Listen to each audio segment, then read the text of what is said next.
A gente sabe que em um mercado indefinido é bem difícil ver quando uma tendência vai começar. Mas sabia que existe um indicador que compara os preços atuais de uma ação e o nível de preços que ela se manteve nos últimos tempos e desse jeito soluciona esse problema? Nós fazemos isso com um indicador chamado estocástico e é dele que eu vou falar agora no Coringa Econômico.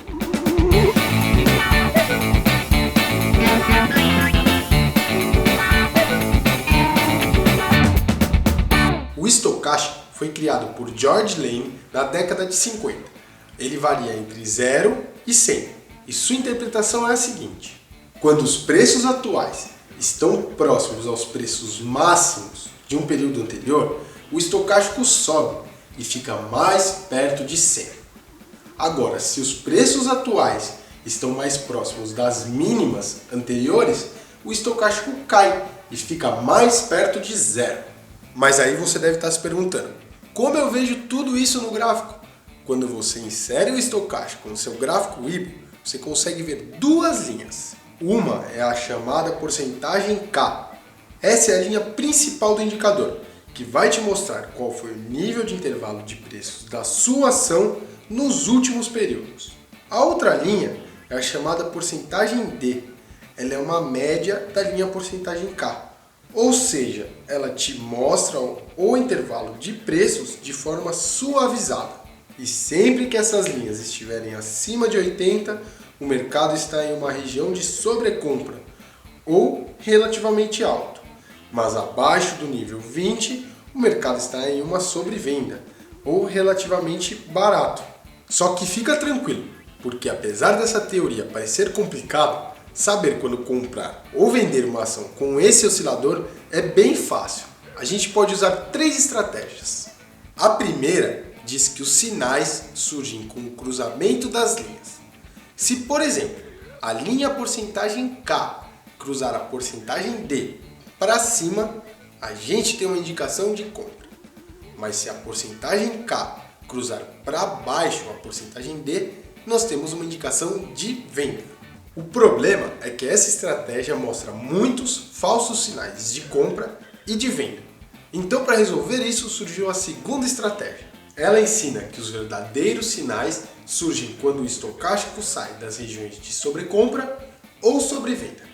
Dá uma olhada nesse exemplo do Itaú Unibanco que vai ficar muito fácil de entender. Em julho de 2012, o estocástico estava abaixo de 20, naquela região de sobrevenda que eu falei. Mas as linhas começaram a subir e o oscilador finalmente rompeu esse patamar, quando tivemos o nosso sinal de compra, que foi confirmado pela alta de 18% nas ações. E olha que interessante, logo depois, no começo de agosto, o estocástico já estava acima de 80, naquela região que chamamos de sobrecompra, mas ele começou a cair, rompendo esse nível, indicando a queda. E deu certo, porque as ações do Itaú Unibanco caíram 8% em 15 dias. Então, resumindo, quando o estocástico cair da região de sobrecompra para o nível normal, a ação deve entrar em uma tendência de queda. E se ele estiver na região de sobrevenda e subir, voltando ao normal, a ação também deve ter um movimento de alta. A última estratégia também é muito usada. Ela busca divergências entre o comportamento do estocástico e da sua ação. Vamos imaginar, por exemplo, que a sua ação está atingindo novas máximas e o estocástico não está acompanhando. Isso seria uma indicação de baixa. Mas se acontecer o oposto e sua ação estiver em queda enquanto o estocástico está atingindo níveis mais altos, essa é uma indicação de que uma tendência de alta pode estar começando. E para operar em mercados indefinidos? Bom, aí a gente vai usar a estratégia das divergências e da saída de regiões de sobrecompra ou sobrevenda em conjunto. Imagina que em um mercado indefinido, o estocástico está atingindo novas máximas e ao mesmo tempo saiu da região de sobrevenda. Isso é uma indicação que uma tendência de alta deve começar. Dá uma olhada no exemplo da DASA que vai ficar muito fácil de entender. Apesar das ações estarem em um movimento indefinido, o estocástico tinha acabado de sair da região de sobrevenda. E para nós, esse era um sinal de alta. Apesar disso, as ações continuaram acumulando e vimos o segundo sinal, que foi a divergência altista, já que as ações estavam em movimento lateral e o estocástico atingia novas máximas. Esses dois sinais em conjunto eram a forte confirmação de que o movimento lateral estava no fim e uma tendência de alta logo iria começar.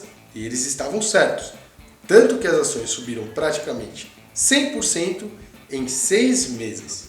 Isso mostra que o estocástico é realmente eficaz para saber qual a direção uma ação vai seguir após um período de indefinição, utilizando as divergências em conjunto com a saída de regiões. Mas o contrário também pode acontecer.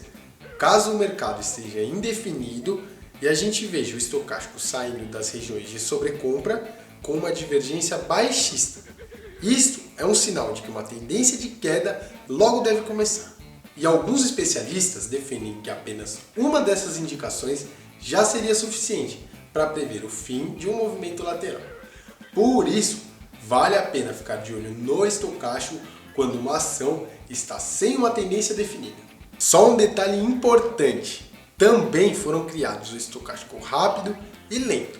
No estocástico rápido, o oscilador responde com mais velocidade às oscilações de mercado, mas isso acaba criando mais falsos sinais de comprimento.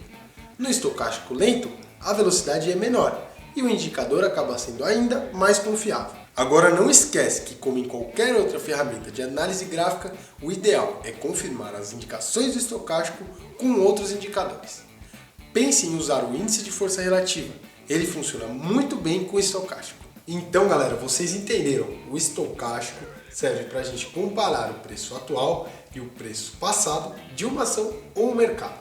Esse oscilador varia entre 0 e 100 e a gente pode usar 3 estratégias: das divergências, do cruzamento de linhas ou da saída de regiões de sobrecompra ou sobrevenda.